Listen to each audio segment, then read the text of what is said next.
Hello, hello. Ron Callis here with another episode of Automation Unplugged. We are here for show number 251. Can you believe it? We're all the way up in the 250s now.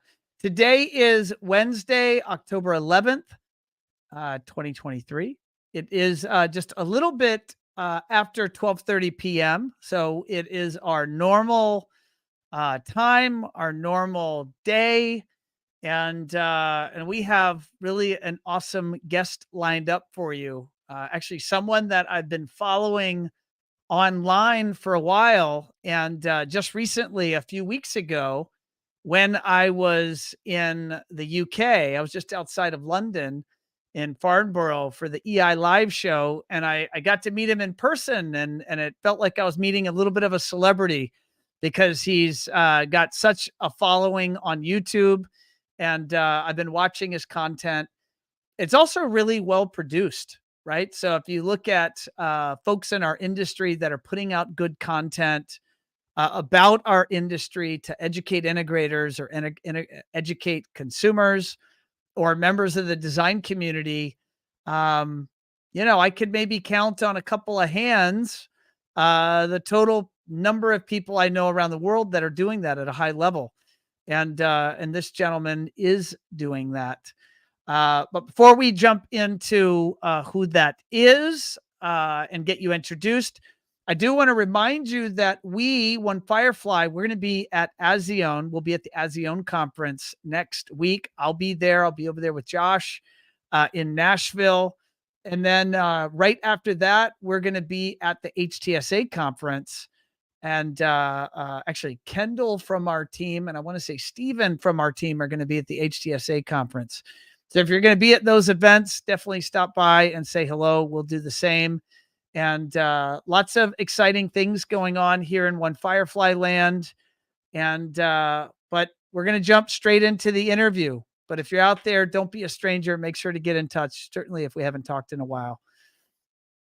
Today on show 251, we have Xavier Adechy, director of Adelux Consulting, direct from the UK. So I'm excited to have him on the show, and let's go ahead and bring him in and say hello. Hello, Hello. Xavier. Hello. Xavier Adechy. Xavier Adechy. How did I do? Very American. Very American. Well, I can't help it. I am pretty American, so Yeah. For better and for worse. Yeah. I hear the French accent, and Yeah. I did take several years of French in Okay. high school, although from my poor accent, you would never know it. And I won't, although I think I can still count to 10, but we'll move along. I'm maybe a typical American in that I'm stuck with one language, and that's English, and often a poor rendition of that. But I can at least give a little bit credit in my household. My wife and son speak 3 languages. Wow. Yeah, impressive. But sorry, I didn't get any of that goodness. Which language? My wife is Brazilian, so she speaks Portuguese, Spanish, and English. Wow. And she made sure to teach my son from birth. So he is trilingual as well. He can speak Portuguese, Spanish, and English. Very good.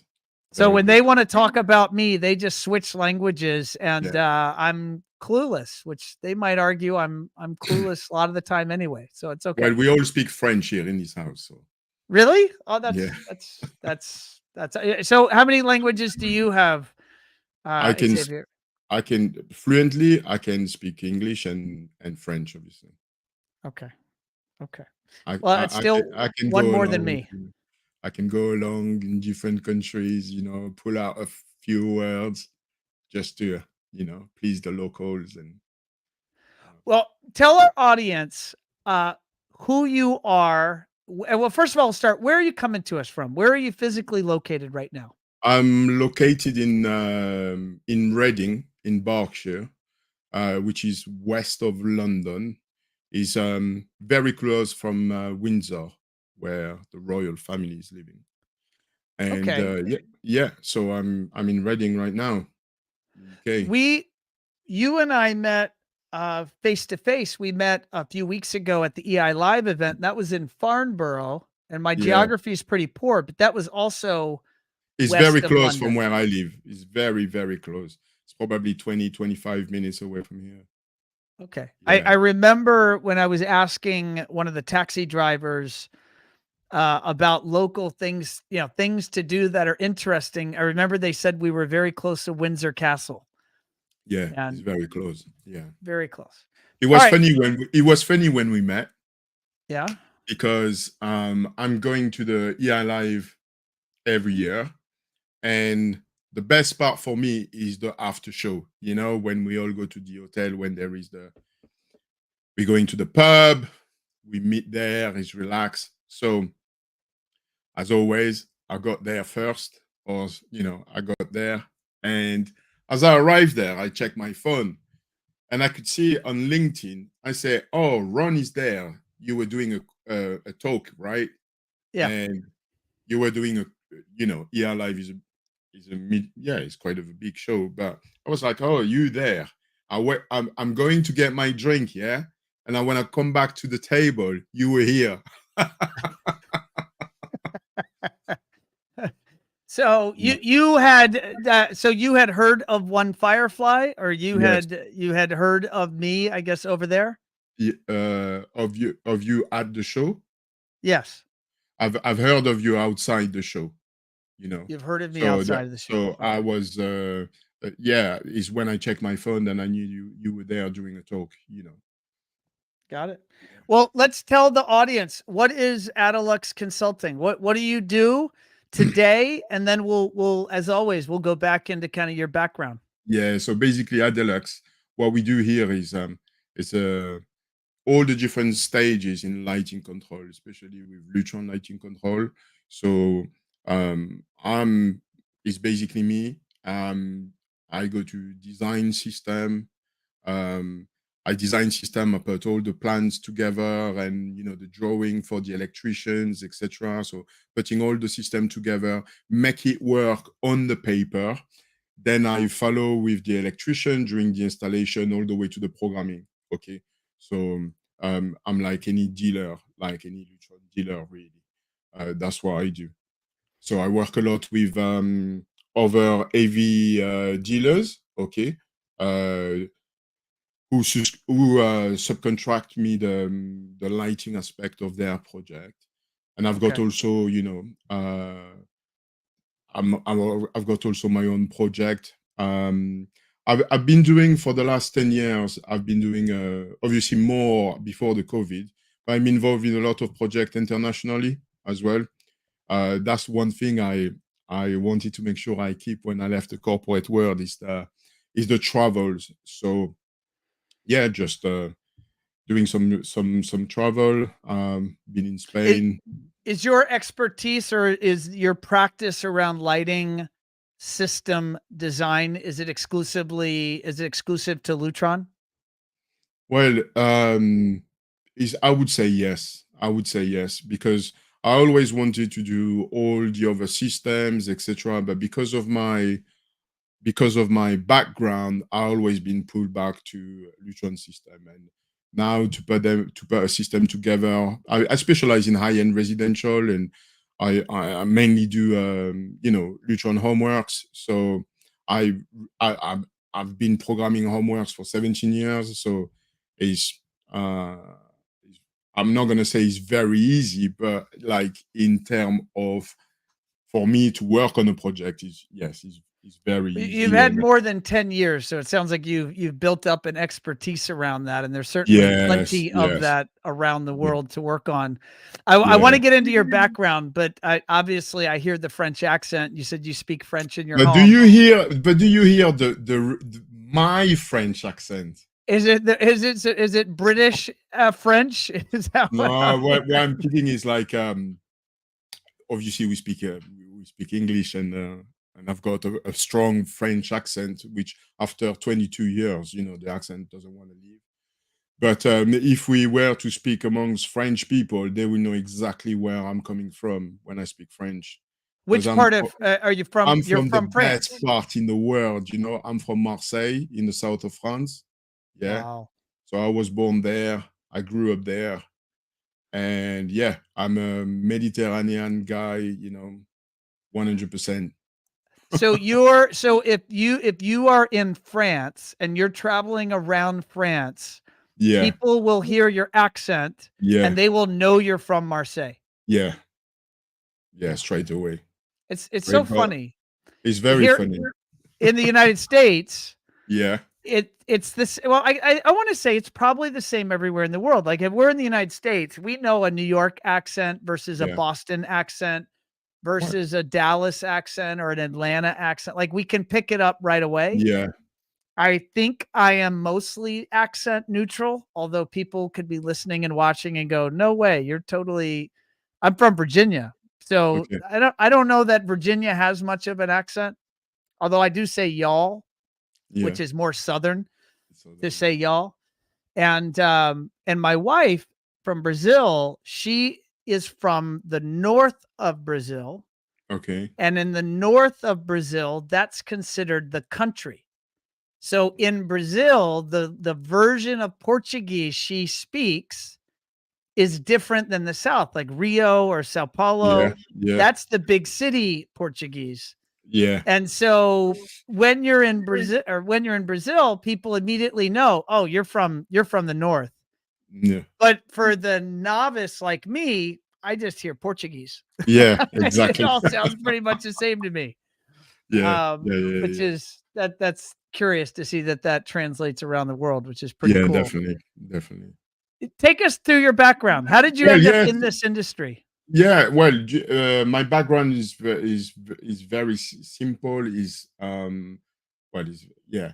I moved to the UK in 2001. Okay, so that's 22 years ago. And that's very funny because I didn't move to England to move to England. Is at the year 2000, I came to the Notting Hill Carnival, you know, in in London. And me coming from a small town, I mean, it's a big town, but that's the only thing I knew. And also, people from our region, they don't tend to go away, kind of, because it's very pleasant, the weather is nice, and all of that. So I came to the Notting Hill Carnival in 2000, and I saw all those people and the music and all of that. And I said, there is no way I'm going to miss out on that. And I want that to be I want the carnival. I mean, that atmosphere to be like every day. So the year after, so I started working in 2000. So the year after, I quit my job, my first job, and I said, look, I'm gonna go for the summer until the carnival, and then I will practice. I told my parents I'm gonna practice a bit of English. Nah, nah, nah. You know, I just wanted to go party really. And then in Didn't 2000, we all when we were 20? Isn't that what you do when you're yeah. 20? Oh, yeah. It was like I didn't know that there was such party, scenes or whatever, you know, anywhere outside. And so I came back in 2001 and at the beginning of the summer, waiting for the carnival. But carnival come and gone, and I stayed. And I was very lucky or not, but I put a lot of work during this time to look for because I just finished uni at the time. So I just put a lot of work into finding a job in the UK. And after I've been lucky because after 6 weeks or something, I found a fantastic job where I never expected to find in France or anywhere. And then I start my life in the UK really. Been working. I always been working control and regulation, but before it was more in the process industry, and I've stayed there for 4.5 years or something. And What then type of schooling did you have? What did you decide to study when you were at university? electronics engineering. Electrical engineering. No, What did electronics. you What did you electronics. think you were gonna do with that? What was your Whoa. when you were a kid, You know what would you what? I think you were gonna was do? one thing I can tell you, and that's probably the story of another podcast, is that I wanted to travel for work from an early age. I Yeah. wanted to be able to speak English fluently. And that was it. Everything else when I was at school, honestly, it was like I was doing electronics. It was the beginning, of computers and that, and I didn't have any idea really. I just wanted to have fun. I was worried to find a boring job, really. Yeah, very anxious about that. And yeah, so when I moved to UK and I find my first job, I found a job, a work that matched exactly what I was doing at uni. And actually I learned more about the principle than I learned in that job, in that position. Um, so it was, control and regulation in a process industry. I've done that. And after 4.5 years, you meet a lot of people and people tell them about, their travels and this and that. And I wanted to become a field service engineer, you know, going out there because I was on the phone, really, application engineer, try to simulate faults and finding solutions, which it was fine for a while. But at some point, I wanted to be out there and trying to do the job myself to see, what I was capable of. And I wanted to be a field service engineer. And that's where I found a job at Lutron 2006 as a field service engineer. And there I was like, because now I had the background of control and regulation from the factories and all of that boring stuff, but very high. And now I was there configuring system in like luxury homes and flying all around. I don't want to say the whole world because I haven't been anywhere, but I've been a lot of places. Probably And out of London, you were probably servicing the Middle East and most of Europe? yeah, so because I'm French, I've done a lot of job in France, obviously, and in Western Europe. I never had the chance to travel to Eastern Europe, for instance. I've never been to Eastern Europe. Okay. Um, and then I've done a lot of Middle East. I've done a lot of North Africa from there. Uh, I've been to the Caribbean, to the US. What are some of your favorite memories from some of those travels? On the One or on the two memory that stands out. Oh, I should have thought about that. Memory that stands out is probably going to link up to what we're going to talk about later, but is really the connection with the people on site. Really, obviously you're amazed when you go into those jobs. You're amazed to see people are working there. It's like they're the best at their craft, from the stonemason to the stonemason to the carpenter to all of that. These people with a lot of knowledge and experience and stories.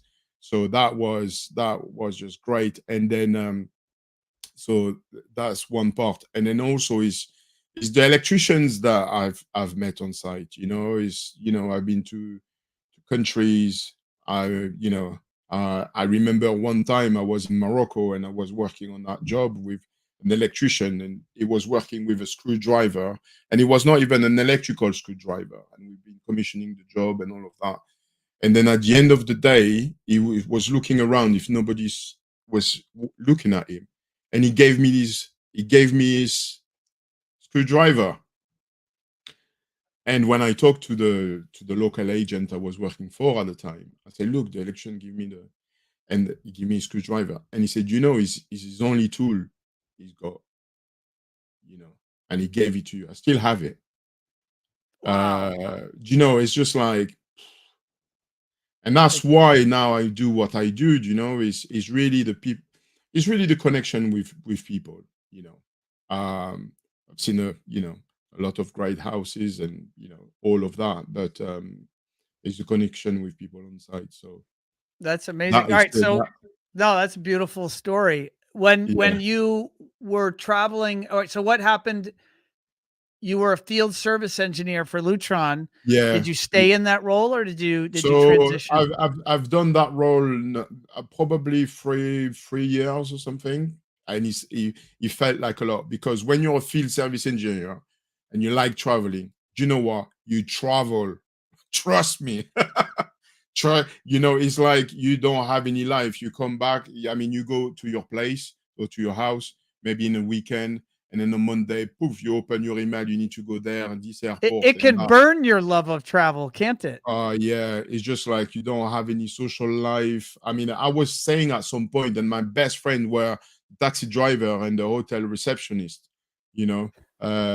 Yeah, it was like mad. And then every time you were coming to a job, because obviously it was job for dealer that at the time we were commissioning here in Europe, Yeah. it was working like this. And I was like, why am I coming and the system is not plugged correctly? It's not wired correctly. I mean, it's one cable, four colors, Why is that? And then I spoke with a few of my colleagues internally and they say, well, it's down to training. I was like, how come it's down to training? I can come to training and explain how to wire a homework system, 5 point. And they took me to my word and they put me on the front of a first training session and I was coming as a field service engineer and I was like, look, it's very simple. The black goes with the black, yeah, the red with the red.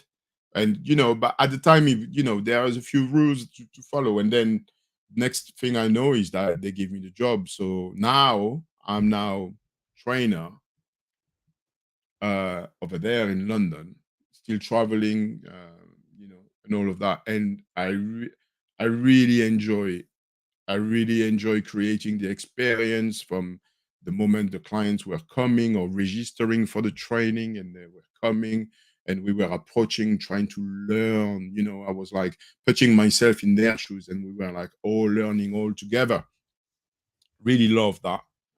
And there's many of them, they were like keep saying that, oh, you should do that for yourself. Or after the training they were coming with their floor plan and say, how I should do that job. And and then I mean, I haven't been brought up to have my own company. I've been brought up to find a job for the rest of my life, like my parents and that.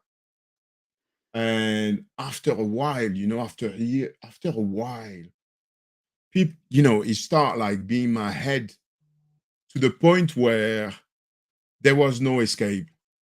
I had to go out. And by the time I remember the day I realized that if I want to continue to enjoy what I do, I'm going to have to go out and do it on my own.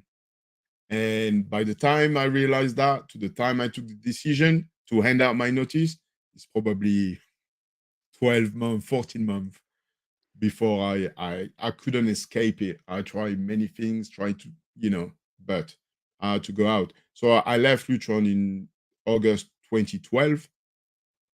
And I say, look, I'm gonna do that until Christmas. Yeah. If it doesn't work, then it's Christmas, it's the new year, we're gonna find another job. And then it's been until today.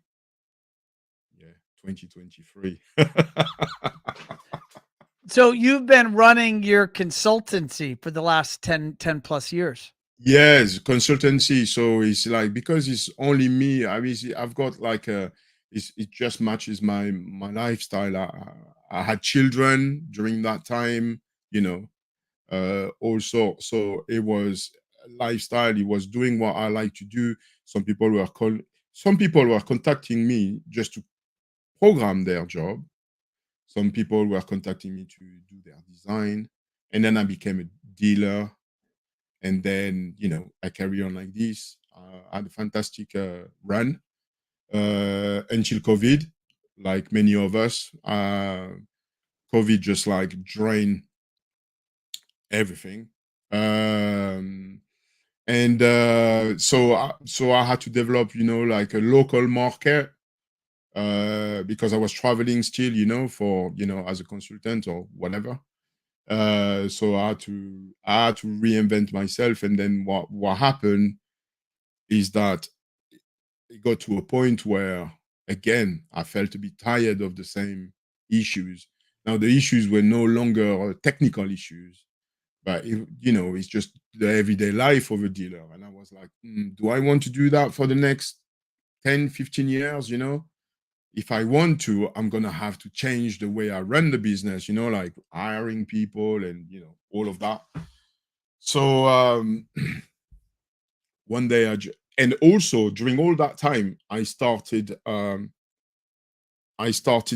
learning a lot from YouTube, from the early 2010. I always been taking pictures, for instance, but I learned all my photography from YouTube and my business skills or whatever from YouTube and this and that. And then fast forward, uh, before COVID really hit, I was like, I need to do something, but I really need to find where I can really add value, use my skills, And I was like, you know what? I checked a little bit online and into what I was doing, and there was nothing. And I was like, you know what? I'm gonna record my screen.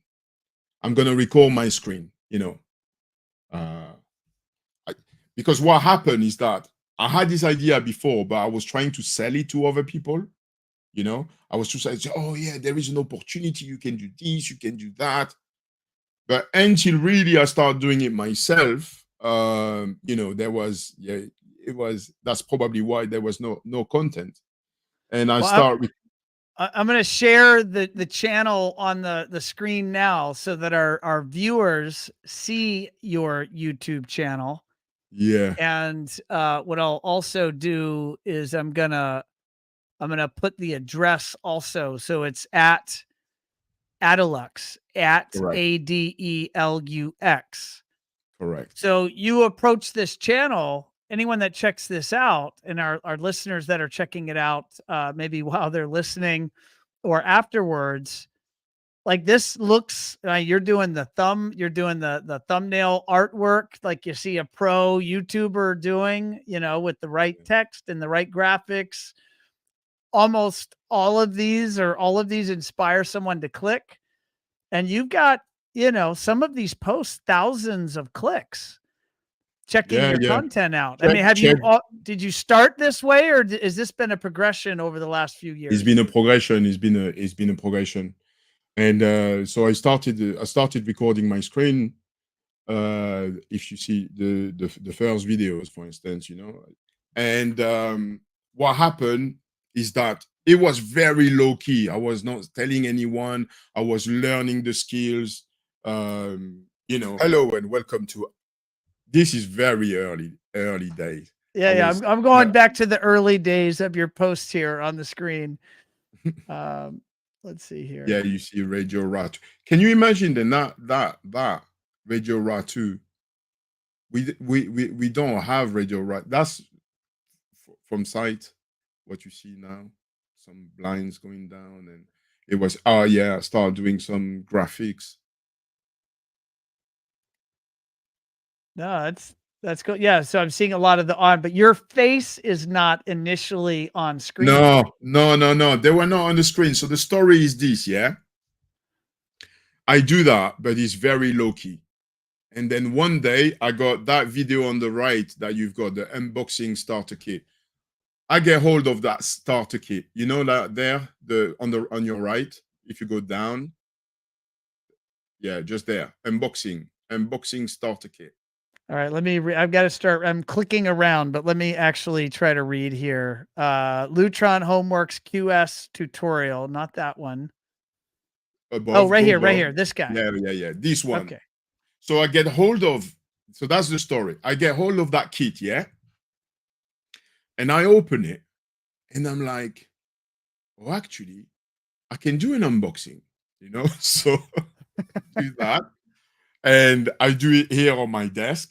I edit it, and I was like, yeah, it's not bad. Next thing I know, I go to IKEA and I bought those table lamps. Yeah. That's why I always joke about my black and white table lamp. The white is over there. Yeah. And I do the next one, which is the next one on your list there, on your playlist. Yeah, complete basic setup. The one on the left you just clicked. All right, they're right here. Yeah. Oh, but That's now the your face first is on time. screen. That's the first time I filmed myself, and I was like, yeah. So I went to IKEA and I bought those table lamp, and I said, look, I can show how to, just plug it, because although this is not homeworks, and that's homeworks that I do, I thought then visually it would work well. And then also Ratu Select is like, it's a very good system, yeah, but it's still an entry level of Lutron. So I say it's going to be helpful for electricians and all these you know uh these sort of Consumers users. too. I mean, right? Yeah, Can a consumer, can someone go to Home Depot or and buy this, or go to their lighting showroom and buy this? here, yeah, they can go to a distributor. They can go to a I mean, distributor. this video, just for our listeners, this video, Lutron Ratu Select Tutorial, this has 31,000 views. Yeah, This has more views than most integrators in the yeah, world in our industry have on any of their content. absolutely. So let's just focus. And you got 284 likes on this video. Yeah, Why do you think this video resonated I tell you with so why. many people? I tell you why. Because that video is not primarily to tell the audience Ratu Select is great. We all know he's great, he's Lutron, whatever. It's like it's really look, it's like the point of view of how I think is really for the audience about how to set it up. That's all I'm talking about, you know. So it's really practical, and the value of the product, is well-known brand, so that's done. Or people can advertise those products better than I do. But really, why people are consuming this content and all my content overall is because they are very pragmatic, and it's just a how-to. Is how-to. We look into the details. Um, what happened also is just like being on training. I know that when people are coming in training with their team member and all that, sometimes their next job is in 3 months, in 6 months. You see what I mean? And They might forget. I forget. By the time, if I do a training, by the time I drive back home, I forgot about, because life. And so I was like, there is such an opportunity there to just explain. And I explain how I do it myself. This is not there to replace any training that exists or whatever. It's just like how I do it. And that was the very first time. Now, now is a bit different, but yeah. Seeing you Uh, do this, like, my immediate gut reaction is, why don't manufacturers do this? Why don't they create this? I've asked you the question. That's the first question I'll ask you. Yeah, I live. know. I don't Yes. understand. I don't know, but I It's really enjoy doing it. I really enjoy doing it. Uh, it's just like this is the place where I feel that I really provide the best while I'm enjoying producing the video, but then also learning about stuff. This is very hard, it's very entry level for most of them. I'm working on a series now that is a bit more deep, but yeah, I really enjoy it. I enjoy the editing. What I really software do you use to do the editing? Premiere, because I was doing my photography and all of that, so I had Aperture and Photoshop. So it just makes sense to add Premiere. So what I would say for people that want to get into this as well, I was working with a free version, or but then because there is all the tutorial online about how to do it, I just decided to pay for Premiere. But there are new software like DaVinci Resolve now, which is free, open source. Um, but yeah, all the producing and my favorite part is to put the music at the end, of course. But Do you play the music? Is it are I you a musician? tried to do some stuff with GarageBand, Yes. but then it was like the production time was taking too long because that was something that I had to learn again from scratch. So now I'm just getting some music from there and then, and yeah, it's a lot of fun, really a lot of fun.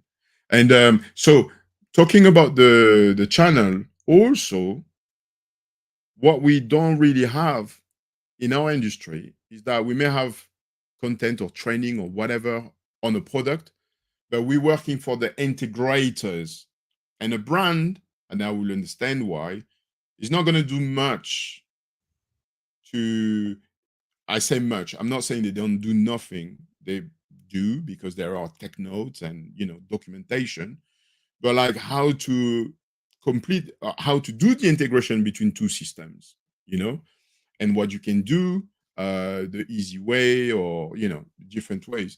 And that's where now I'm going to try to focus a bit more, because of the feedback I receive from the channel. I mean, if you look at some, um is some are, I've done them because people have been asking, hey, can you do that for us, not for, for us as the audience. So No, that's brilliant. How many? I'm curious. Do you see many people in our industry putting out good quality content on YouTube?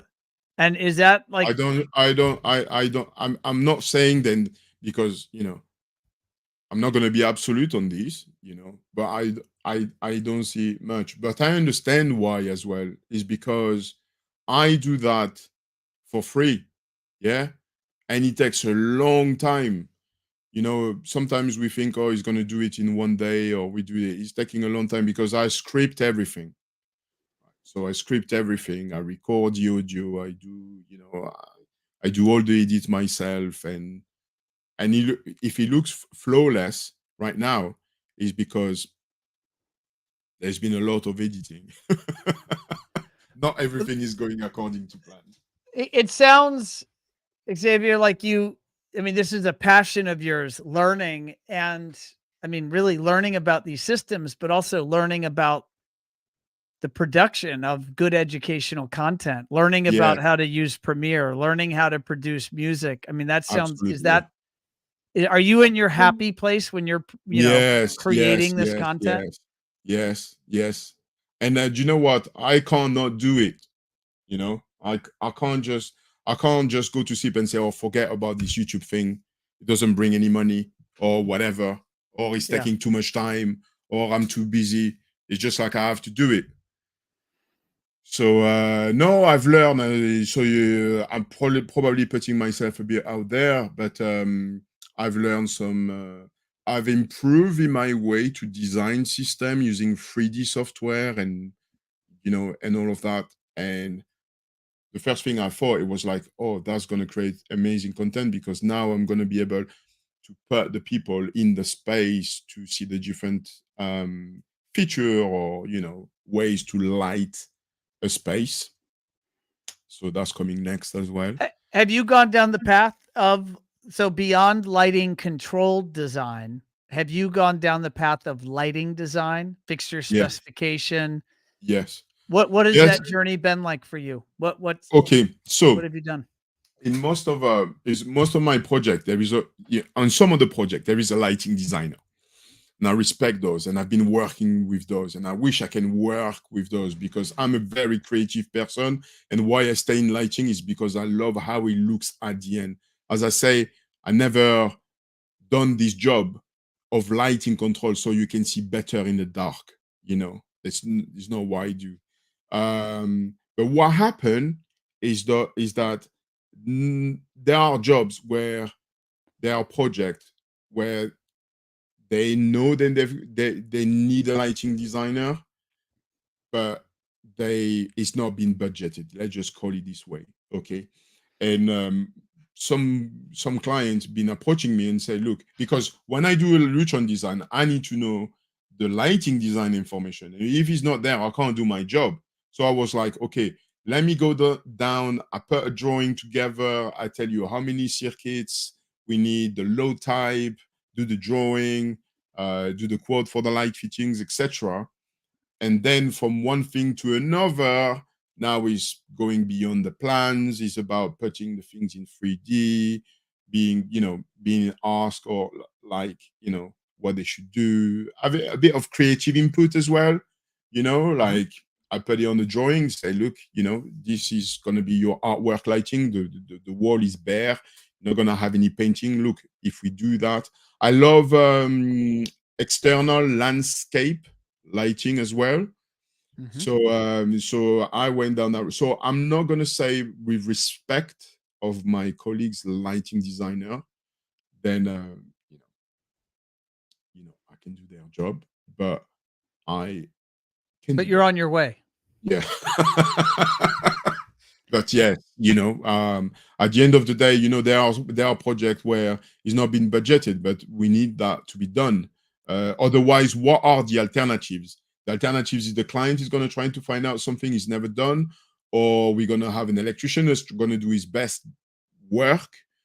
But maybe now what we could do is add a bit of flair in our design. You see what I mean? Rather than seeing the ceiling as a grill of spotlight. We need to make sure we mix load type to create atmospheres and scene and all of that. So do you plan, or are you thinking about, and maybe you referenced this a moment ago and I missed it, to create some of your educational videos around some of the basics of lighting design? How to light an interior, coming next, because of my day work, I had, I discover a new way to present design systems. To present the work of lighting. Okay. And, using 3D software and rendering and all of that. That matches our design after our floor plan or electric plans. And yes, there is a series that I'm working on at the moment from the basic of, what for instance, is like what, let's call it, what cool ideas you can have to, create, to improve the lighting in your space. And I'm talking about, putting LED strips under the counter, that sort of things. Is an LED strip. It's not gonna break the bank. But I've done that in some of my clients, and they keep telling me about that thing, below the kitchen counter, and that's the only, is a full system with pendants and downlights, and that's the only thing they're talking about. Or how to light, your curtains and your window system, and all the little things. So starting from open space, living, dining, kitchen, bedrooms, that sort of things coming up next. What's I'm curious if you think about this, it either as an independent consultant, Xavier, or as an integrator. What is your opinion? I'm going to go back to the interaction with the prospect, the person that's considering. I'll reference the integrator. Put yourself in their shoes for a moment. And in order to have a lighting control design and thus a budget, you have to go do work. You've got to get that lighting plan, the loops and groups. You've got to have some discussions with the customer, and then you've got to go enter that into the design software. Potentially you have to go and mark up CAD plans, whether you do it with a marker or you do it in CAD software. What is your opinion of do integrators that you come across, do they normally do all that work for free? Or should they be charging for that work? Keeping in mind that that's what I'm going to call the initial design work. The design before ultimately the project is secured. The lighting design we're talking about. The lighting control, the control system. That's what I'm curious. I'm curious about your opinions on what should be produced and what should be billed to the customer. Because, you, the expert, the integrator expert, Xavier, the expert, you know things that allow you to take the electrical information and the client's wishes and goals, and you get to output a design. I'm just curious if you have an opinion of whether you should be charging for that or not. I definitely charge for it myself, because it's like, you want to build a house, yeah? You need an architect to draw the house. You can't just go there with your bricks and mortar and say, let's build a house. You have to plan it. And that planet, that what I call the design package, is definitely chargeable. I charge for it. I have to charge for it because, again, what is the alternative? Somebody's gonna have to find out this information, and this is what allow us to have a successful project at the end. Is like, if that design has been done, because after, like, buying the kit and put it in a panel, and that's one thing. I've seen so many jobs where that has been the approach, and then after, we're trying to fix, during the commissioning and the programming, design issues. This Right. doesn't work this way. There are, you can't. It's not like you can't, but at that level of project, I'm talking again. I only know high end residential. Okay, you have to have the job finished before you start. That's the only way for the client, number one, because when you're trying to fix design issue in a programming, this is commissioning days. This is days. This It's is too late. days on site. The way I build my project, for instance, is to say, look, Mr. Customer, the quoting process is in order to optimize your cost. Yeah. So that's why there is a design. Because once there is a design, then the electrician and the installers, they know exactly where to put things. Okay. Then when I come to site, the project is already ready in my computer, so I can just push the project, and then we can just do the initial testing, everything talking to one another, and I've got a basic programming. One day is done. You see, after the client is paying for the commissioning and the programming, and he's really programming, is really scene settings and integration. He's not fault finding. So yes, he has to be. I mean, that's the only way I can see how we can get to the end, if we is by doing the design. Now, sometimes we don't have the lighting information to do our design, Hmm. hence the lighting design services. Then I started to offer. Do Does that answer you? your question? No, it does. That's your belief in what you do. And by the way, you and I Yes. agree. I completely agree that professional services should be billed for in almost all cases. Okay. I'm curious if do you see integrators out there regularly charging for that, or are they giving that away? And is that a missed opportunity? Or and what's the standard in the UK and in Europe? It's very hard to say, because number one, myself. Of course, we talk when we see each other at trade show, when we're on the road, and we call each other this and that. But I am very, tunnel focused on my project. So, and especially that's something that I've been doing for a long time. It hasn't, if there are things that needs to be changed, it's not in the way that, the design needs to stay there. There is new equipment and all of that, of course, but it's not. I wouldn't be able to say for sure what other Okay. people are saying in the UK. That would be me, you know, yeah, It'd be speculating. above your pay grade. That would be me speculating, Yeah, really. yeah, understood. Understood. One thing What? I know for sure is that I fix more, problem jobs than most. And what I can say is that, and it touched me a lot when I see online people say, "Oh, look at this installer. This was a crappy job, and I fix it and all of that." What I know from a fact is, like, every crappy job has a story. Yeah. Has a story.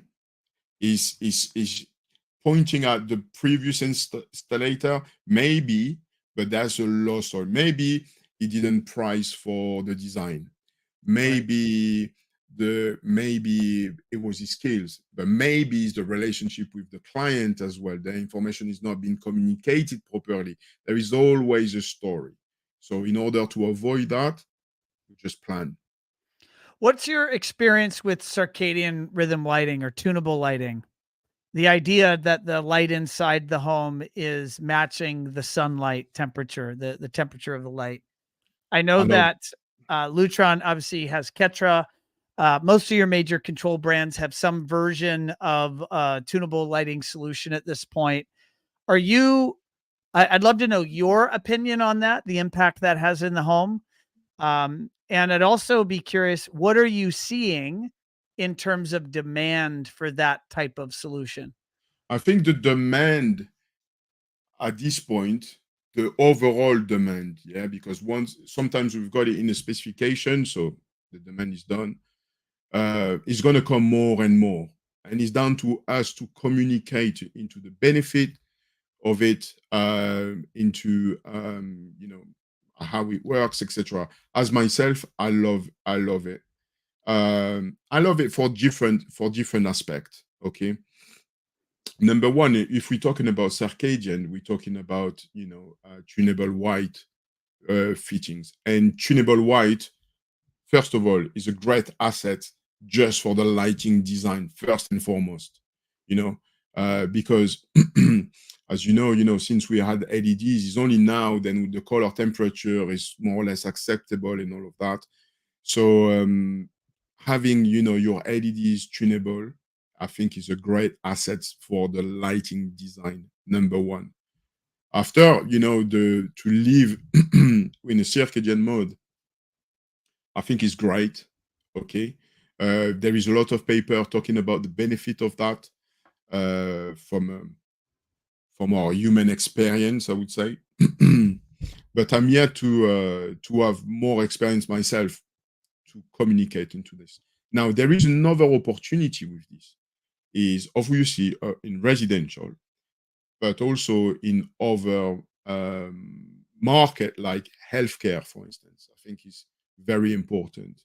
I think it lower the stress for the patient. It help recovery. So that's new areas that myself I'm looking into, and I will invite people also to look into this. I've got a full series. I build a panel just at the front of me where I've got tunable white coming up amongst previous technology, but I hadn't followed it that closely. So are you, well, and I'm very aware of it. I desire to do it in my own home, but I've got to do some remodeling it with my fixtures to make it happen. Yeah. Is there a proven health benefit of tunable light in the home? To be fair, Or it sounds like, or the hospital, or it's just yeah, where humans are interacting with that light. yeah. Well, I only repeat what I've learned from the publication. Okay, You that and I came are from. not doctors, so we're not. I'm We not are saying not. you did a We are study not. or I No, did a no, no. study. But it's a lot in the publication at the moment. But then if we think it's just like, like hospital furniture is also important. Colors of the wall is very important. Is all part of the same thing. Lack of other word. But that's why it makes sense, and It does make especially sense. it does make sense. And What at the end of the day, dimming the light is more important than everything. And also, when you look at this technology, it's just that the equipment has changed, but it's not like more complicated, or with a product that doesn't exist. It's just another reference in our catalog now. So it's going to be great. And in residential, it's going to be great because you want to create this atmosphere. And now I don't have to rely on my table lamp and my pendant. I can also rely on my LED strips. Yeah. So, I mean, I say LED strip because spots are downlights are coming in Europe, and all of that. We yeah. what is maybe some recommendations or advice Hmm. that you might give to system designers out there regarding lighting control design?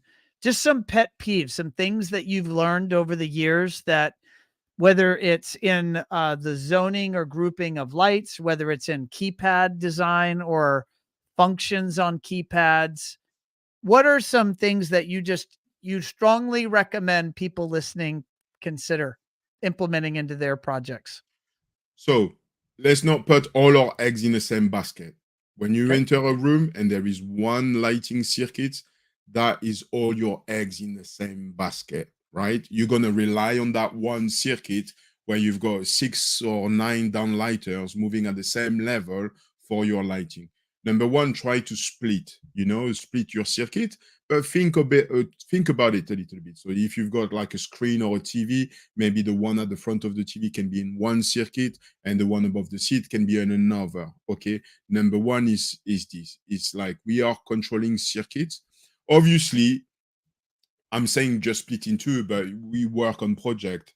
I work on project where in a clock room in the toilet there was like 6 or 8 circuits. Okay, this is probably above the top, but there are projects like this. Okay, so number one, make sure then per room you have enough circuit. Don't put just one circuit. The second, I would say, is uh, we've got that conversation about, oh, I found a fitting, it can dim to 1%, and oh no, mine is to 0.1%, and we're like, who's got the best? Actually, I'm just talking personally. For me personally, it doesn't really matter as long as I've got a good performance out of my fitting, because from the fact that you don't rely on one single circuit, number one, okay, but then also you don't rely on that downlight to create that warm atmosphere or that warm scene at night, etc. Use table lamps. Don't put all your magic out in one pennant, in one downlight. Try to not put your eggs in the same basket. So that's one thing I would say. You never mix low type or fitting type on the same circuit. Okay, as a rule. Some people will say, oh yeah, but there is an exception, etc. Okay, I'll let you deal with your exception. But as a rule, we're not going to put together a downlight with a wall light together, because they're going to have different level of performance. And, that's something you don't do. So never mix. Always, count the number of circuits that you have, because that is going to give you the size of your control system, regardless of the control system you're using. Okay. Now, when it comes to programming the keypads, I would say keep the same. There, I can't tell you how many jobs I've been called to. Clients say, "Oh, my system is not working." Yeah, my system is not working. And when you realize the system is working, it's just that he forgot what button we're doing. Yeah. So of course there is the engraving and there is whatever, but sometimes you have to engrave your keypad. That's number one. At the end, it can stay unengraved for 1 year or two, because how those projects are going, but at the end it needs to be engraved. But keep the keypad working the same. So like the on button should always be in the same place, the off button always in the same place, right? And that should be like simple action. And then try to if you've got blinds, the blinds in your column of buttons should be in the same position. Start with this. Start from a winning situation position. And if you do that, you're going to realize then the client is going to ask you to change a couple of buttons. And it's better to say, yes, I can do it, and you do it, rather than saying, to go the other way around. So yeah, keep communality on your keypads. And if you do that, that's good. And at the end of the job, keep obviously your program and also any wiring for the future. Does that make Do you sense? Yeah, it's perfect. Brilliant advice. Do you believe that lighting control system installers should go back to the customer on some regularity whether it's 90 days after the move-in, 1 year, 2 years, 5 years, and ask them about the buttons and if anything needs to be changed? Should that be a standard offering? For me, is a standard. So basically, in my offer, my proposal, the commissioning and programming stage is in 3 phases. There is the commissioning phase, and it can be 1 day to a week. It depends of the size of the project and that. And then there is that phase of programming, and there is the fine tuning. Is there? You see, is there now? Now, myself, I don't mind disclosing that for 11 years, or I don't know, I've always, when it comes to programming, I only charge the days I come to program, because we've done all that effort in design and install and all of that. That sometimes, the how long it's going to take to program it really depend of the state of the installation on the day of commissioning. So if everybody is doing his job, then we can do that. But at the end, there is the fine tuning. So there is a fine tuning. So I don't know if that answers your question, but at least the client is aware. Then, after 6 months or a year, you should have a fine tuning visit for us to adjust, or things gonna happen. Most of the times, these are new house or new renovation project, and it's just normal. I think it's brilliant. He's in my quote. So he's in my quote to answer that question. No, I think that's brilliant advice. And for anyone tuned in that doesn't have that in their standard operating procedure, that'd be something to consider. Yeah. Xavier, you've been a pleasure to talk to, and I know that I've learned a lot, and anyone tuning in, watching, or listening has learned a lot. How can people get in touch with you? How would you direct them to ultimately learn more about you, your offering, or to talk to you directly? Well, I think the best overall is email, I would say. Obviously, you can find me on the Instagram, at Adelux Consulting. Very easy to find. You will recognize my face straight away. But if one thing I would really appreciate from the audience is just to have a look to the channel, the YouTube channel, see what it is about, and subscribing to the channel will help here, to produce new content and all of that. So for those who are here today or going to listen to the podcast, if you can go to, at youtube.com, is youtube.com, by the way, is I can see, yeah, is www.youtube.com at Adelux, or look for Adelux on YouTube, and if you can give me a thumbs up and a subscribe, then it will allow us to create more content, or at least to